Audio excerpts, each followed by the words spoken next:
If that's not the best commercial of all time, I don't know what is. That's my favorite. Of course, Jamie Paggs used to tell people that he was that little kid, right? I did. I still have a Mean Joe Green jersey because of it. Does it look just like the one in the commercial?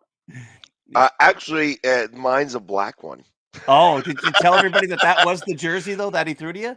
Yeah, and you know what? Nobody ever notices the color of the jersey. But it was a white jersey in the mix, and it's, it when you tell the story, if you tell the story the right way, then they're just happy to hear I it. have a friend who looks like Dave Grohl. Is that his name from the Foo Fighters? Okay. And people come up to him and they're like, "Are you?" And eventually, sometimes he just goes, "Yup," Mm. takes a picture. Exactly. Yeah, you know what? Like, just roll Sometimes you with it. just got to play the part. Yep, And just it's roll with it. I think everybody's back now. We got Mac here. Here he is, and we've got Jack. And so what we're gonna do is we're gonna jump back Doc, forward. before you go Yep. on, I got a story for you too. Um, Okay. a lot of people said I reminded them of John Mellencamp, John Cougar Mellencamp, Yeah. Right. when I was younger, and I had the long hair, the whole 9 yards. My wife said that's why she fell in love with me, and I even went to my cousin was in one of these rehab centers.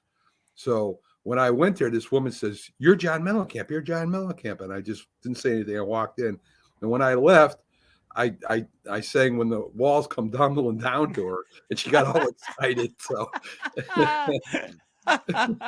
Ain't that America? You and me. All right, yeah, that's good stuff. Oh boy, when the walls come tumbling down, John Cougar Mellencamp had a whole bunch of great songs yeah, for a while yeah, there. I mean, there was yeah. a bunch of good ones. Jack and My Diane wife's and my wife's favorite was Cherry Bomb. Cherry So Bomb. Yeah, these are all great songs. When did Linda figure out that you were not John Cougar Mellencamp? I think I'm not sure. I'm not sure when she figured that out, but she did, and And she stuck with you anyway. and she stayed with me anyway. So I would That's say probably the first time she ever asked for his last name. yeah, right, yeah, that could be.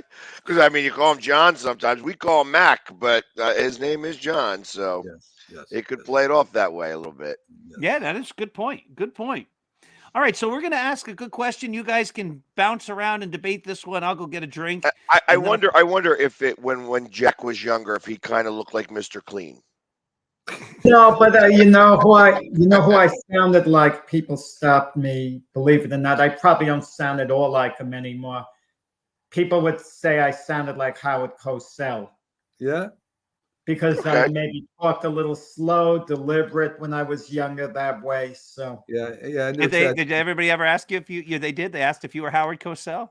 no, no, but I always thought if they were having a movie on Cosell's life, many, many years ago, I could have maybe been a young Howard Cosell, maybe auditioned for the Yeah, the part. voice, the voice is very similar. Yeah, no doubt. That's great. I can hear that. Yeah. Absolutely. Talking about favorite commercials and favorite things like that. My favorite episodes of The Odd Couple, a TV show I love, but my favorite ones are the ones with Howard Cosell. Those two Yeah, episodes are just absolute classics. They're the best. yeah. Well, He he kind of wasn't makes. the nicest guy by all No, reports. not at No, all. Not at all say it, was he. yeah.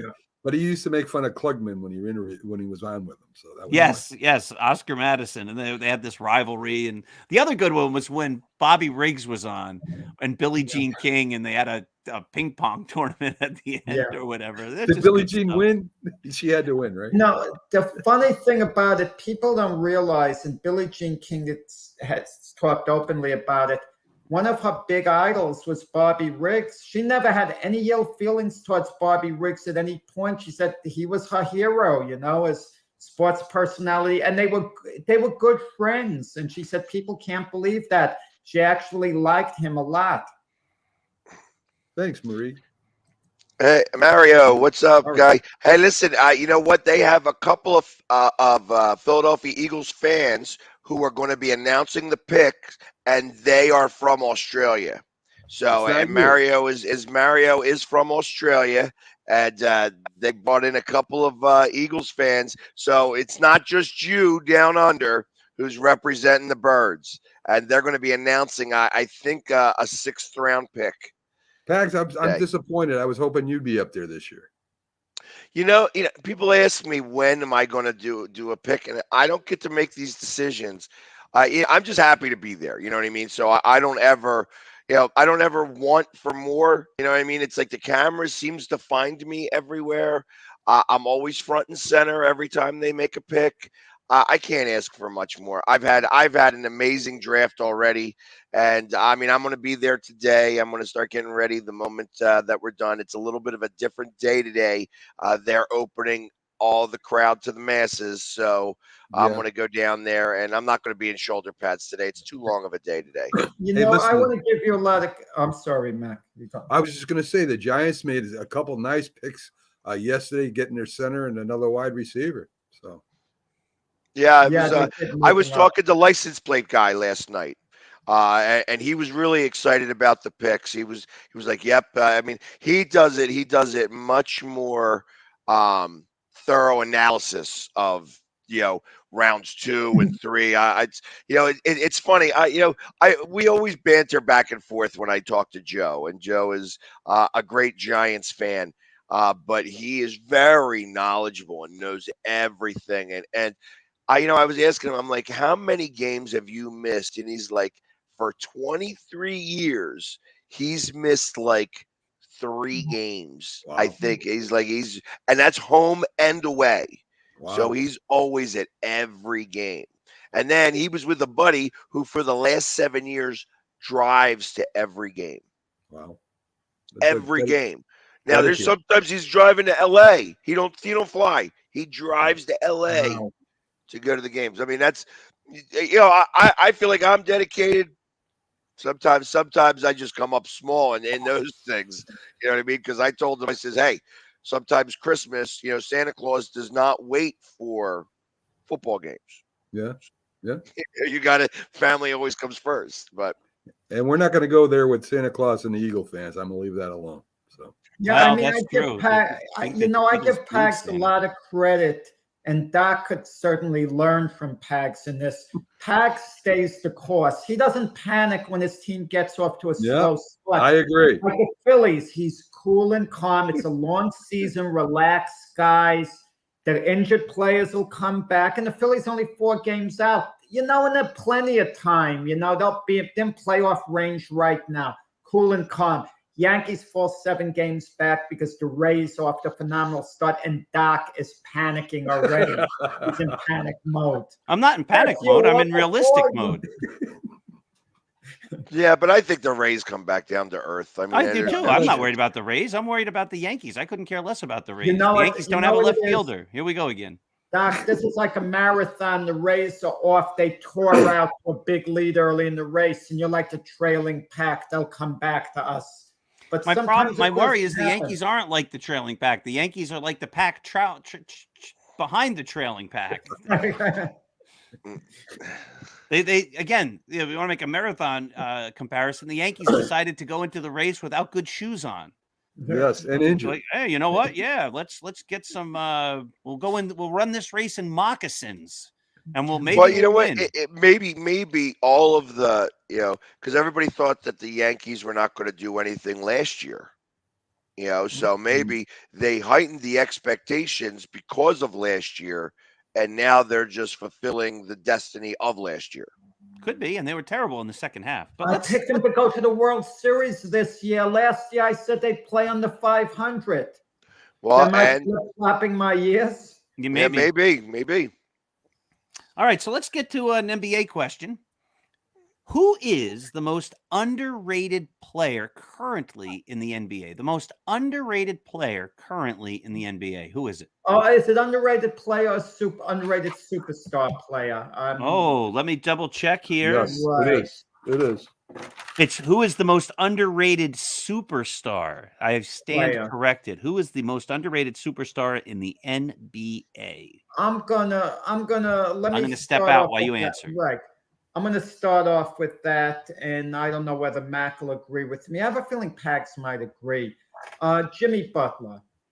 Jimmy Butler, you might say, well, he's not a superstar. Well, what do we determine a superstar? Then we could only talk what LeBron and Giannis and Embiid, that they're obvious superstars. But then you get guys who are in that pack, not quite the best superstar, but underrated. Jimmy Butler, he always elevates his team. He's doing it again. The Miami Heat wouldn't be in this position now. They just have to beat the Knicks in this playoff series, and now they're in the conference finals, and they'll have a shot at winning that. And then they get to the finals, they'll have a shot at winning that. He took them to the finals, 2-3 years ago, and get against the Lakers. He seems to carry his team at times in big spots. I mean, don't tell me, well, he hasn't gotten any rings. I mean, you need a supporting cast, no matter how great you are. And I'm going to tell you, if LeBron James never left the Cavaliers to begin with, there's a good chance he wouldn't have had one championship, because they wouldn't have had a chance to draft Kyrie Irving, make other moves. He wouldn't have won his chips with the Miami Heat. He wouldn't have been on the Lakers. So Jimmy Butler is, I think, the most underrated NBA superstar, because when we talk about the big superstars in the league, we don't talk about Jimmy Butler's being one. We just don't, and maybe we should.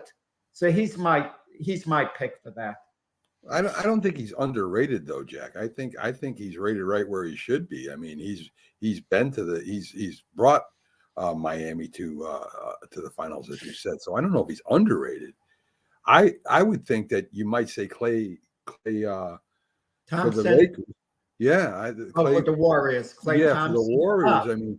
I mean, he's he's definitely, he was hurt. But he can hit them 3-pointers. He's a great defender, and all around he's a good player. So I think you can say he's a superstar, but every year that he plays, because you got Steph Curry who's great. You've got Draymond Green, who takes all the publicity, but Klay Thompson, quietly, he continues playing hard. Funny thing, Mac, I think Klay Thompson is a great selection you had, but I think it would have been a little more appropriate 2 years ago, before he got injured. Right. Now he's not quite on the superstar level, but he was, and he was the most underrated superstar, perhaps. So it's an intriguing selection that you just pointed out. What do you think, Pags? This is where I feel the weakest, I guess. And I'm going to give a little love to our next competition in this. I'm going to say Tatum. He's a great player. He never gets mentioned in the mix. I think he did get a vote or two for MVP, but he's always a great player. You never hear much from him in terms of making doing something outside of basketball. He's just very refined as a player. He does what he does really well, and is also like I said, not a menace in any way, shape, or form. Like sometimes you always hear some of the bad things that happen with players, and he's just all everything he does really well. So I'm going to give a little bit of love to the Celtics. Hopefully that I can jinx them. I thought you might say Marcus Smart, but Marcus Smart really isn't a superstar. He's just a good player, but he's been playing well for them right lately. So that's that. What do you think, Jack?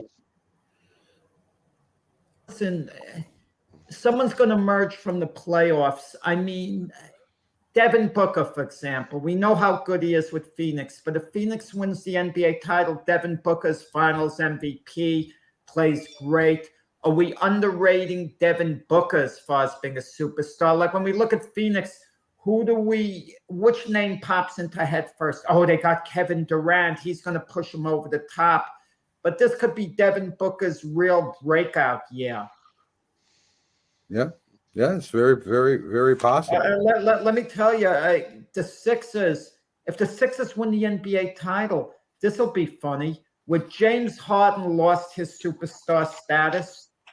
Could he possibly regain it? Could you imagine he has a great, they win the title, he has a great playoff run the rest of the way? I mean, because we don't even mention James Harden's name anymore. We just think of him as a very good player who's a big name, a facilitator. Obviously, Embiid wouldn't be eligible for most underrated because we know how good he is. He's one of the best. Yeah. Right. So since Doc hasn't come back on yet, let me ask this question: which pitching staff in the MLB has the number one ace? So what do you think, Jack? Who would that be? I mean, to be honest, I don't know. I mean, I could give you a name, obviously, but I just don't know. Is there one particular pitcher who stands out? We don't have like Bob Gibson, Sandy Koufax. We have some great pitchers who I could point to one guy. I'm going to point to the one I think with the most upside, the pitcher who could be the best starting pitch in baseball. And I'm judging upside, not so much accomplishment. Ohtani, why not? His stuff is as nasty as anyone's. I think going forward, if anyone is going to have a Bob Gibson type year, come close to that, what Bob Gibson did in 1968, even though I don't think anyone's going to come that close, a 1.12 ERA, I think it'll be Ohtani. You can't count on Jacob deGrom anymore because the injury factor, even though there's a good chance deGrom can, win a Cy Young again. He stays healthy. Why not? deGrom showed how dominant he still could be against the Yankees last night. I love Ohtani's upside. I just feel he's ready for a breakthrough season, not just an outstanding season, like maybe a historical season where he's absolutely lights out, where he's virtually unhittable. And it seems like Ohtani loves to play baseball. That's a big plus too. It seems like it's not just a job to him, it's a joy, like the little leaguer, like who rushes to the field after school. That's all he thinks about during school, playing his game. Yeah, I agree with that. Doc, who do you get? Who's your number one ace on the team? I think we alluded to this earlier in the previous hour. Gerrit Cole has to get some love for a question like that because he is a guy who goes out there every single day, every fifth day, and pitches. And there's value in that. Not only does he pitch, he pitches well. And again, I made this point on the Dr. Sim show earlier this morning. The Yankees are 15-12. Take away Gerrit Cole, and they're an under 500 team. They're 10-12. A 10-12 team wins 73 games over the course of the season. That's a bad team. Gerrit Cole is the guy who's really keeping the Yankees afloat, and I don't think that can be underrated. And the fact that he goes out there and he has, ever since he signed that contract, every fifth day and pitches his heart out and has generally very good results. And he set a Yankee record for strikeouts in the season last year. So I think it'd be hard pressed to find a pitcher who does what Gerrit Cole does and has means so much to the team as Gerrit Cole. I mean, I was going to go with him, but I am going to go with Jason deGrom. He did get injured, or maybe he just got out because he was scared he might make it worse. Still got dominating stuff. If he stays healthy the rest of the year, I don't think you got a better pitcher in the league. So I would go with Jason deGrom. Do we hear from Pags on that one? Not yet. We didn't. When it comes to pitchers, I mean, it's like, I like Ohtani. I like Ohtani as the answer because of, I mean, they were talking about how, the swerve pitch, when they're talking about a very specific pitch and how most people have been able to throw that pitch with only 3 feet of movement. And the way he throws it has 17 feet of movement. Like, that is ridiculous. It's making it a wiffle ball. And for him to be able to do stuff like that is just really unheard of. He's doing things that not many people have ever done. So I kind of like that. When I start to think of other pitchers, I mean, it's hard for me to get past either the Phillies or the Mets. But the Braves, I mean, I don't even know the names of their pitchers, but they seem to have a pretty good staff that seem to go out there and just battle and compete and win games over and over and over again. So, I mean, I don't even know anybody from that staff, but they seem to be doing it, and they seem to be doing it with consistency. So, Well, I mean, I don't have any specific name. two things. First, Jack was the wiffle ball king of his neighborhood, so I think he could hit Otani's slider that he throws there. And second, I know there's a Pirates pitcher, Doc, that's having an unbelievable season for him. I can't think of his name right now, but he's pitching really well for the Pirates. I could look it up. Okay. But yeah, I don't know his name either. Yeah, because the Pirates are on a little bit of a run, aren't they? They're actually doing pretty well this year. I'm going to ask you guys an interesting question on theory, okay? This goes with a starter, with a reliever. You take the great Mariano Rivera. He's 25 years old. You take Roger Clemens. He's 25 years old. And they're going to play for you for the next 10 years. Make believe they're 25 years old. Which one do you pick? You could only have one. You could have the greatest, closer in the history of baseball, or one of the all-time great starting pitchers in Clemens. You can only have one. I take the starting pitcher always. You would always take the starting pitcher. Interesting. Mac shaking his head. No, Mariano easily. I mean, I don't even think there's a question. He's gonna seal the game down. Listen. I think he got one of the highest Hall of Fame. He did. The only guy ever perfect 100%. That's a silly stat. But would you, Jack? I mean, if you had a chance to have Mario Rivera or any pitcher in the history of baseball, regular season pitcher, wouldn't you take Mariano? Well, let's switch that to Pags. The Phillies can only have one the next 10 years. They're both 25 years old. Clemens or Rivera. Point blank. They fit within the budget. You have them the next 10 years, and both guys stay, their history of being healthy too. So there's not an injury factor that, you're going to have to seriously consider. It's performance. Who's going to help the Phillies more the next 10 years? That's really Roger Clemens or Mariano Rivera. And they'll be in their prime the next 10 years in all probability.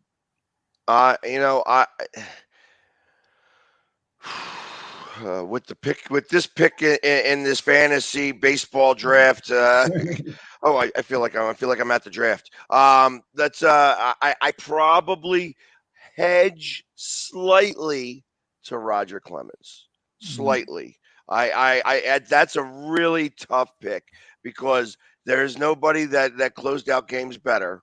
I mean, how many blown saves did he have in his career? Like, it was under 100, right? I mean, he pitched for 15 years, and it was under 100 blown saves. I mean, that's a lot. That's not a lot. Well, I don't think it was close to 100. I would just say off the top of my head. But I'm saying, how many games did this guy pitch in? Yeah, thousands of games, and it's under 100 blown saves. Like, if a closer pitches 1,000 games, most of them are going to blow 10%. That's not unrealistic, and he's under that. So I mean, I figure he's probably, throughout his entire career, his blown saves is probably somewhere around 60. I would think, maybe. I would go with Doc. I would lean towards Clemens, but in theory, leaning towards the starter. But what do intangibles include? Mariano's an absolute pleasure to be around at all times if you had to hang out with him. And Clemens could be kind of a little moody back and forth. I don't know, does that figure into things? Well, that's from all the steroids he took, Jack. That's why he was so moody. I'll say this. And I know you hate when we get into the silly statistic war and all that kind of stuff, but starting pitchers, if you look at the all-time players, the greatest players, if you go by WAR, Babe Ruth, Walter Johnson, a starting pitcher, Cy Young, a starting pitcher, Barry Bonds, Willie Mays, Ty Cobb, Henry Aaron, Roger Clemens, a starting pitcher, Tris Speaker, Honus Wagner, Stan Musial, Rogers Hornsby. Next guy who's a pitcher is Grover Alexander, starting pitcher. Kid Nichols, starting pitcher. If we go down the list, Mariano Rivera comes in 229th. Now, I don't believe that he doesn't have that kind of value, but I'm saying if you put the weight of what he did, as far as he's only pitching an inning at a time or maybe 2 innings compared to what a starting pitcher does, I think a starting pitcher is infinitely more valuable than a relief pitcher. Well, you also got to throw in there Mariano. For a while, there was a setup man. For John Wetland. John Wetland. He was also a setup man. Well, I'm just saying, in my opinion, I would always take the starting pitcher over. And listen, as a human being, as a person, I'd much rather hang out with Mariano Rivera. And I was going to ask that question in the beginning, like, does clubhouse presence and all that kind of stuff matter? But if the question is a starter or a reliever, I would definitely always go with the starting pitcher. All right. I think we're out of the pre-selected questions, but I have a couple here that we can fall back on.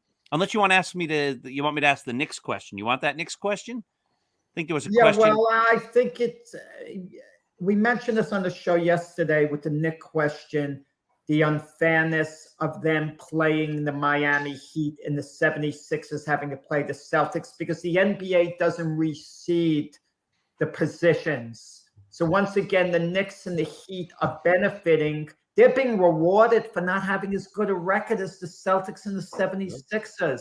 Yep. I mean, it's not fair for the Celtics and the 76ers. Even though the Celtics, I don't know whether they cared whether they're playing the Sixers or the Heat or the Knicks, but I would imagine they would think the Sixers are a little more of a threat at this point in the playoffs.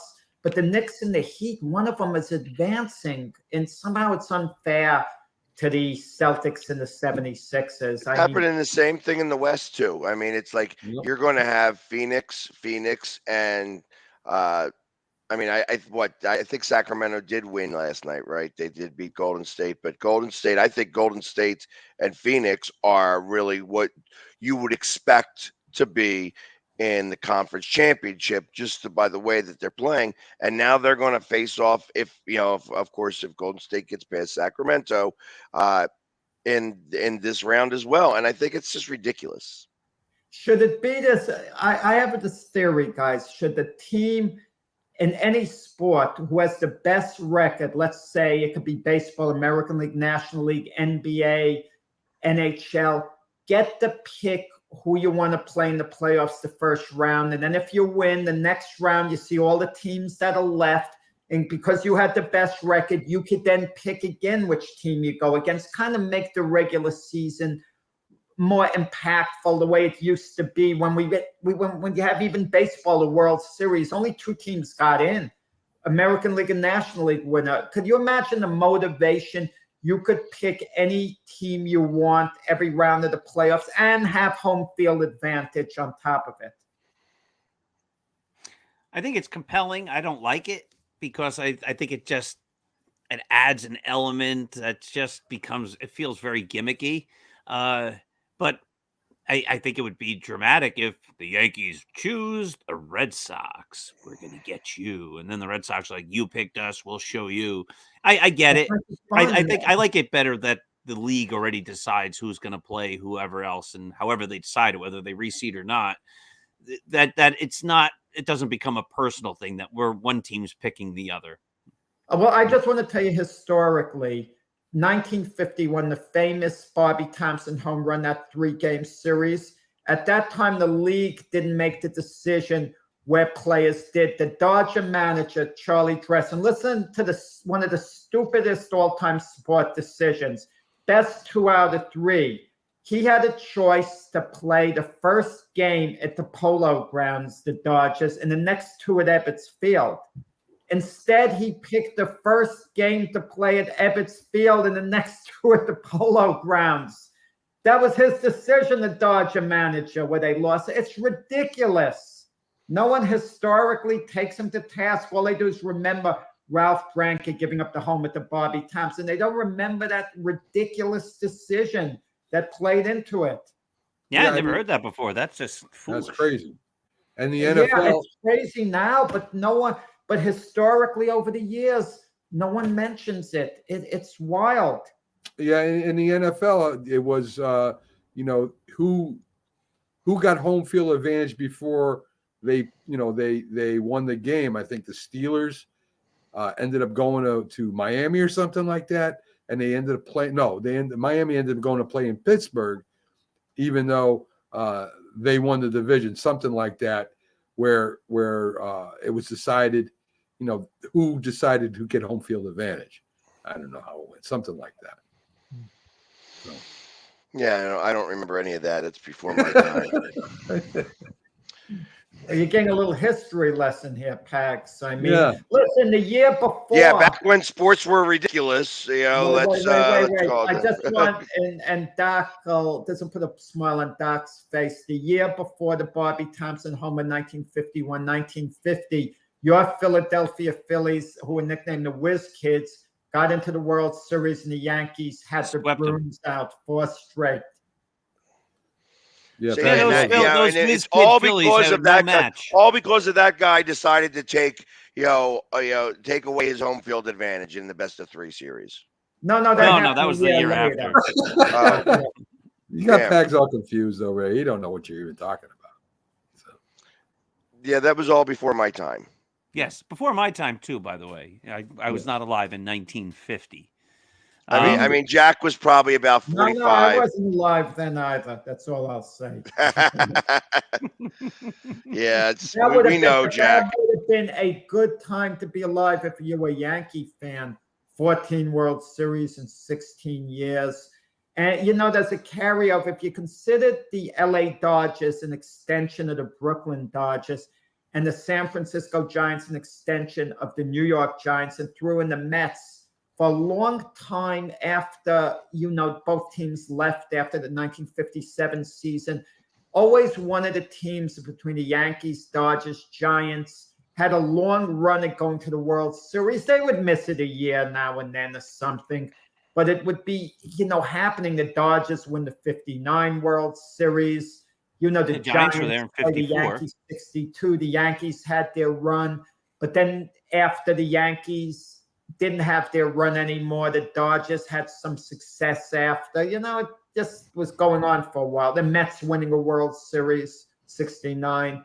So, there was like that powerful link with, New York baseball, either directly or indirectly. True that, no doubt. True that. All right. Doc goes Gully.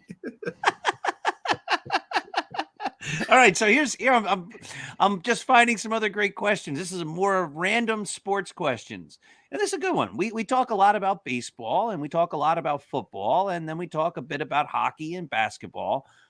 But what is the 5th sport? The 5th major sport in this country? Is it boxing? Can soccer become the 5th major sport? What is the 5th major sport? And can soccer ever be that 5th sport? What do you think? That's a great question that I never thought of before. And this isn't personal preference. This is what we think the public might like the most. Right. What do you think? I'm not a fan. I could be completely wrong here. Take me to task if I am. My feeling is, listening to other people talk, golf. I hear with the Masters and this That's and that. not a sport. That's not a sport. Let's say what sports. Sports are where you compete against another person, not against yourself. That's a skill. So let's call it what it is. No. In the golf tournament, you're competing to get better scores than someone else. There's that. Well, you're competing. You're competing against yourself to get a better score, Jack. We'll add that to the question. Is golf a sport? No. So is golf? Max says no. I don't disagree if it is a sport, and I think it is that golf could be the 5th biggest sport. Tennis is out there too. Boxing, MMA. What do you think, Pags? What's going to be, what should be, what can be, what will be the fifth biggest sport? Right now, I think soccer's taking over for number 4, so that makes it hockey number 5. Mm. You know what I mean? I think soccer is a little bit more popular right now in this country than hockey is. I'll go with that. I'll go with that. So that makes hockey number 5. So beyond that, I mean, it's like I don't. There's not really anything else that comes close.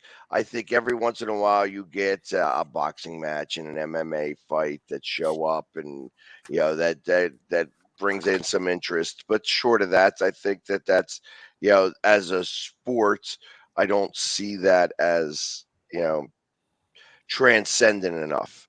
It's not boxing. Boxing is killing itself by saying, hey, these champs only have to fight like once or twice a year. Make them have to fight 4 times a year, once every 3 months. And I think all of a sudden you're going to see people that either do really well or not do really well. I think that it's, they get lazy in between times. You know what I mean? Not lazy, but they're just they're in game shape, and then they're not in game shape. Well, here's my top 5. Of course, football's number 1, NBA's number 2.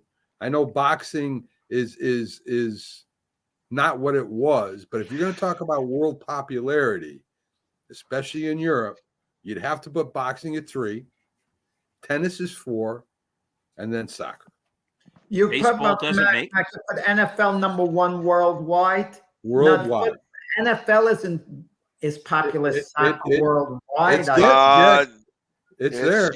It's there actually. It is there.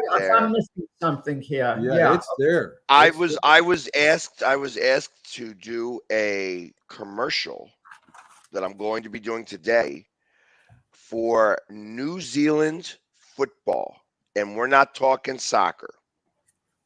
I actually am asked to do a video with someone to talk about New Zealand American football.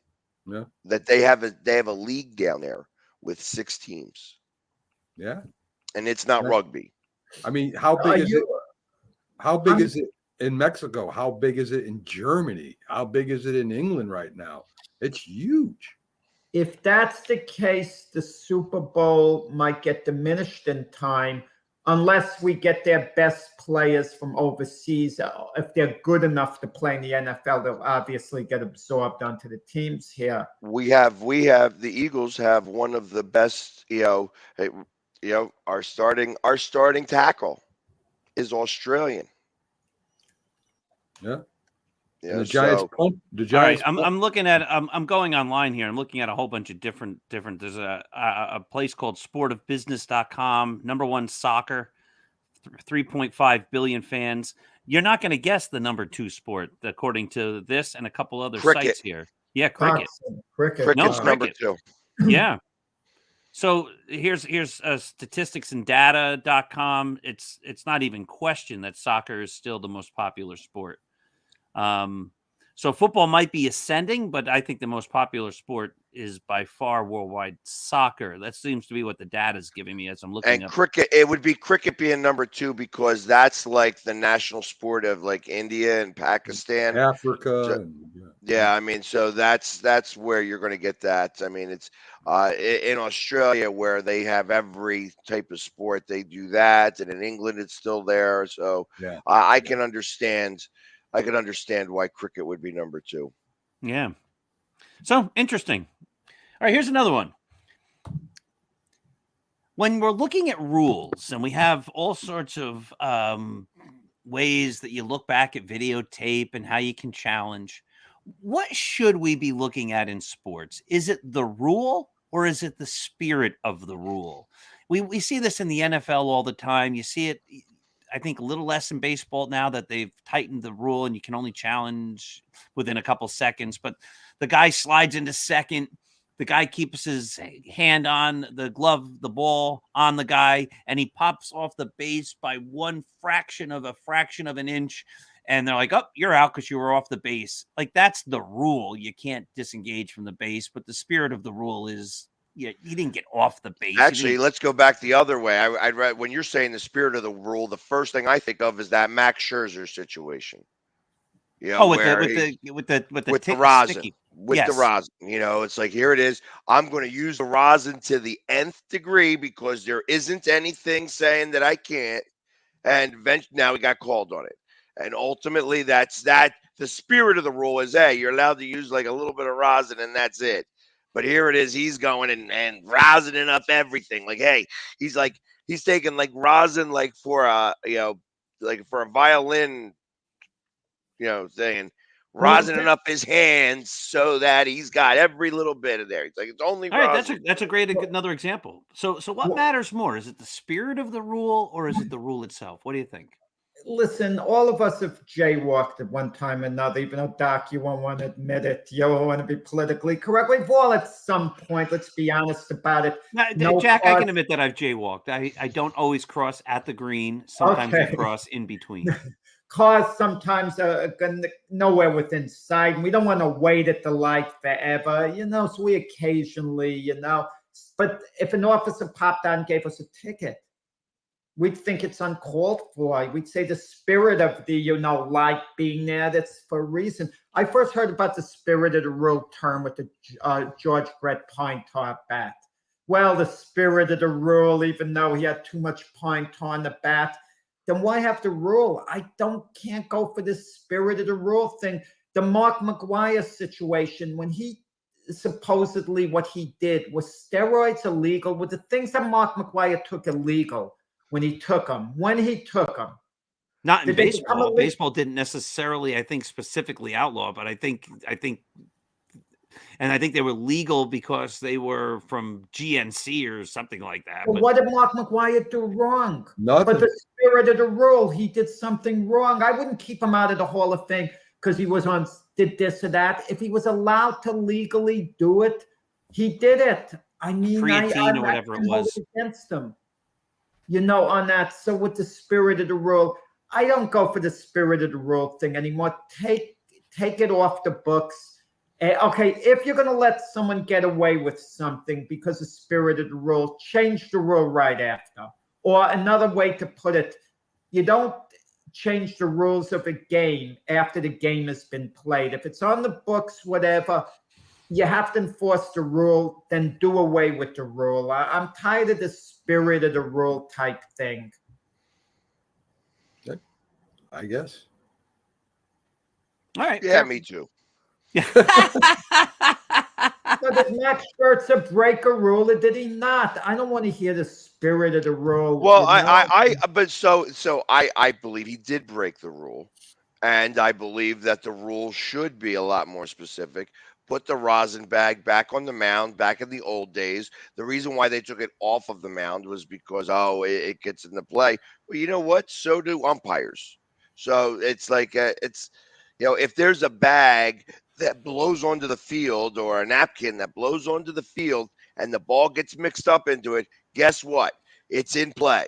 So, I mean, obviously there are things that happen in the world of baseball that are different than in other sports. You know what I mean? The problem with baseball is this. Rosin is legal. You can have rosin. You sweat. The ball gets sticky. That's just the way it is. And that's then but let's go the opposite way. Let's go the opposite way with that. Ohtani is a pitcher, but he's also batting. So that means he wants to use some pine tar when he goes to hit a bat. He goes to bat. And then he's got a little bit of that pine tar on his hand when he goes out to pitch. Right. That's not good. You're not supposed to use pine tar. You're supposed to use rosin. That's ridiculous, isn't it? It is ridiculous. Yeah, that sounds really ridiculous. And I get what you're saying. But if the rule is you can use rosin, and he does, and that's why he did what he did. That's why he's not appealing.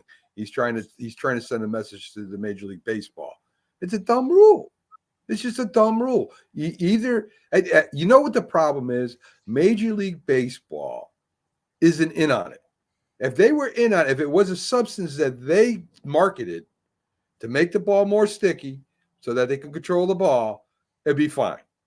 But since they're not in the middle of it and they're not marketing it, it's no good. It's an interesting take. I'm definitely. It seems as though when George Brett hit that home run, the pine tar was up too far. You're only allowed to have it a certain amount on the bat, and he exceeded it. So that made the bat illegal. So that was the spirit of the law. He broke the rule. But And if you again, want- with Verlander, he was trying to find a way to get his hands sticky so he could get better control of the baseball. So he broke the rule, right? I got to tell you something. I'm coaching high school volleyball. Okay? Right now? No. When I was coaching high school volleyball, I knew there was a rule in the books as far as players wearing jewelry on them. But I was waiting for an important point in the game. A great game is going on with my school against the other school. And I all of a sudden called time to point it out to the official, meaning we could gain the extra point. And it may have been the difference making the game. And I remember both players, my team and the other team, are looking at me like, what are you doing? No one said a word. Like, this is a great game. And it's going to be decided on a technicality. And I told the official, forget about it at that moment, looking at them, look at me. But it was in the books. And I'm thinking, would I have been wrong to point it out? And let's say we got the final point and closed it out based on that. And let's say we lost the game and I knew there was a rule violation that wasn't affecting the game, but it was in the books. It's kind of a predicament. And we lose the game and I could have prevented that on a rule violation. I wouldn't have felt good at let the game be decided on merits. But for 1 second, the way both teams just looked at me, like, are you sure you really want to do this? Not a word was said. And I was like, embarrassed, and I said, yeah, and I dropped it. What would have been the right thing to do? Yeah, that's one of those things. I don't know if there's an answer. I mean, you're not allowed to have jewelry, and you were waiting for the right moment to. I was waiting for the moment, like Billy Martin was waiting with on the pine tar game. It's the same He thing. could have complained earlier. So if we're talking about sportsmanship, just point it out in the beginning. No pine tar to George Brett. Then if he puts on too much pine tar, the heck with him. Yeah, you know about it anyway. But if players are allowed to get away with it for so long, having the extra pine tar, they don't even think of it that they're cheating. They don't think it's a violation. Tom Brady with the football, the amount of air on the football. If quarterbacks are routinely doing it, what are you supposed to say to the commissioner? But everyone's doing that. That's why these players justify taking steroids in the way, well, other players are taking it. Well, I I think Tom Brady's case was different because it was a Patriots ball. They didn't use the NFL ball. They used the Patriots ball before the game. It wasn't the NFL. So that was what the problem was with that. No. The team provides the balls. That's what happens. The team provides the balls to the game. Yeah. So it's like bringing the balls in. So they have their own balls that they bring in. Each team gets 10 footballs and 2 kicking balls. So, Yeah, every team, you could call it competitive advantage. You could call it cheating. Everyone tries to get an advantage. The Houston Astros. if you ain't cheating, you ain't trying. Except if you have a sticky thing that says, "Hey, this is going to be a fastball over here." Like that's cheating. When somebody's stealing the signs and hitting trash cans, that's cheating. But the Houston Astros, they still got to hit the ball though. If you got a good pitcher, you could say, "Hey, it's a fastball, hit it. Curveball, hit it." You still got to hit. Somehow, in tipped pitches, Doc, batters seem to succeed when they know what's coming. For the most part, the Houston Astros, the most hated team of modern times because of the sign stealing scandal. But teams are trying to steal signs all the time. I mean, that's why they have signs to begin with. If you talk about sportsmanship, wouldn't this world be wonderful if the batter wouldn't try to locate what pitch was coming? there'd be like a gentleman's agreement that like the catcher, like when we were kids, could just put down 1 finger, 2 fingers, 3 fingers for whatever pitch is. They can't do it when there's a meeting in the mound. Even the pitcher and catcher, whatever, holding a glove over their face when they're talking because someone's going to try to pick up what they're saying. I mean, cheating is going on. Not cheating. Yeah, I mean, deceiving the opposition goes on all the time. Well, All if you the look time, at football, become wrong. if you look at football in the old days, stickum was used heavily till they outlawed it. But Yeah. now they got gloves that they use in the NFL today. That's why they're making all the one-handed catches. That's why, they're scooping it out of the air is because of the gloves. It has nothing to it has something to do with the player, but those gloves, it just naturally sticks to them now. So they're making all these great plays. All a great little bit, but I don't think it's all that. I mean, still have to make that play. It's not like the ball is sticking to the tips of the fingers. You still got to be able to grab that. I mean, I can catch a football with one hand. I can, but now make it wet and all this other stuff. If you gave me a glove, I'd probably be a little bit more. Without a glove, I probably can catch 5 out of 10 going crazy, with a crazy thing. Give me the glove, maybe I'm catching 7 or 8 out of 10. So, but either way, my hand's getting on that ball. Yeah, You know what I mean? So, but even in the rain packs, these are scuba gloves are what they are. So even Right. in the rain, these guys are making these catches that they would never make. I don't know that they would never make. See, that's where I know, that line gets a little blurred. That's a little too general. I understand that. Well, I think that's pretty much wraps up all our questions. Anybody have a last question they want to throw out there for the last couple of moments? I do. Good. I was going to say, since I don't know anything. Is there anybody that you saw that was supposed to go in these first 3 rounds, or maybe in the first round, that did not go yet? I mean, Great. all the compelling names. I mean, I'm sure there are a couple of them with the insiders, but Hendon Hooker went to the Lions, the quarterback.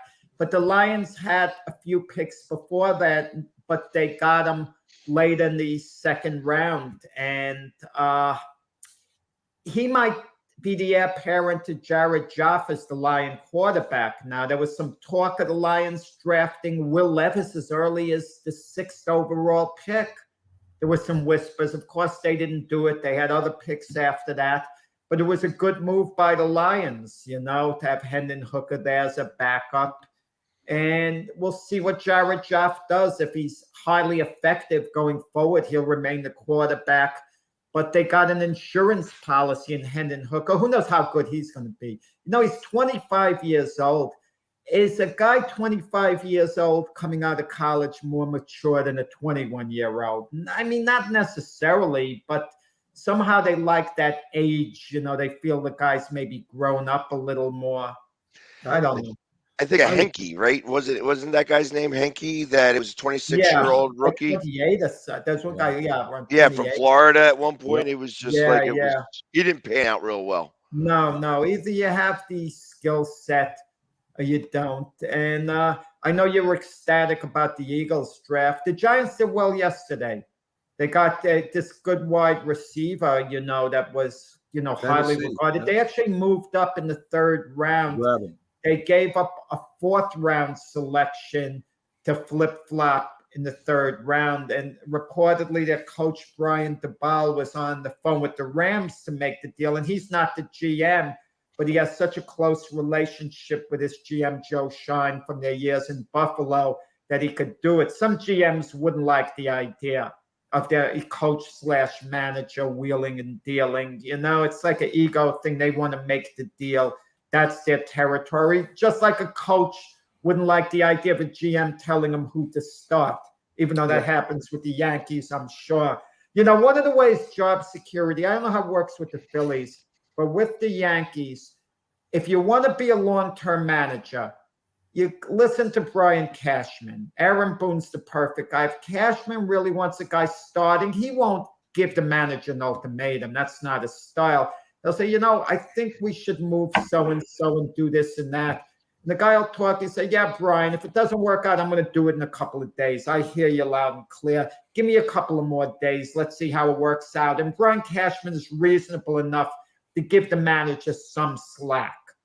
But then when the push comes to shove and Brian Cashman wants it done, it can't be a Billy Martin type. This is my team. I run it my way. Keep out of my business. I like that. I like The that. Mac I like likes that style, the manager talking back, but he wouldn't last with the Yankees. the You owner gotta be too. Talk back to the owner, talk back to the GM. Just put it all on the table. It's your team. That's it. Don't like it, fire me, which they did. Yeah, at 5 times, which Yeah, was yeah. annoying and definitely overplayed. That was Yeah, not my favorite time to be a Yankee fan. All right, my friends, listen, we've hit the top of the hour. We had 2 great hours of baseball, sports, and everything else debate. We covered a lot of things. Pags has got to get to the NFL draft without shoulder pads today. No shoulder pads today. Pags, come on, Pags. Don't worry about it. I'll still All be front and center, and right. they'll show me more than everybody else because I'll be the most handsome. Well, and ladies and gentlemen, they're going to announce that at the NFL draft today. They're going to say who is the most handsome person in the audience, and it just might be Jamie Pags. They'll be back here again tomorrow, 8 o'clock, because they are always there on Sundays at 8 o'clock. I'll be with you again in a couple of weeks. Next Sunday, I'll be running a race in Pittsburgh in my Dave Parker jersey. Have yourselves a happy Saturday. Try to stay dry because it seems to be raining everywhere. Have a great day. Take care, guys. Thanks for all the comments.